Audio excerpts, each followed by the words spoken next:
ভাই ওয়ারিং মিস্ত্রি তো বহুত দেখলেন, এরকম ধরনের ওয়ারিং মিস্ত্রি কয়জনে দেখছেন? দেখেন এই ভাইটা এত সুন্দর ভাবে নিখুঁত ভাবে কাজগুলা করতেছে, মানে এক কথায় অসাধারণ একটি কাজ, খুব মজবুত শক্তিশালী টেকসই একটি কাজ, লাইফ গ্যারেন্টি কাজ এই ভাইটা করে আমাদেরকে দেখাইতেছেন। দেখেন কত সুন্দর ভাবে একটি ওয়ারিং করতেছেন, মানে আসলে এরকম ওয়ারিং তো ভাই সচরাচর মিস্ত্রি করতে পারে না। এরকম দক্ষ ইলেকট্রনিক মিস্ত্রি ছাড়া কিন্তু এই ধরনের ওয়ারিং করা সম্ভব না। দেখেন কত সুন্দর ভাবে লাইনগুলা টানতেছে।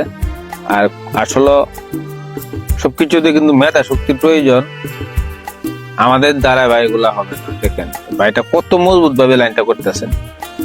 ভিডিওটি যদি ভালো লাগে তাকে অবশ্যই লাইক কমেন্ট শেয়ার করে একজনকে দেখার সুযোগ করে দিবেন। আপনি চাইলে আপনার মেল ফ্যাক্টরি কারখানা এরকম একটা দক্ষ মিস্ত্রি দিয়ে এরকম ভাবে কাজটি করে নিতে পারেন।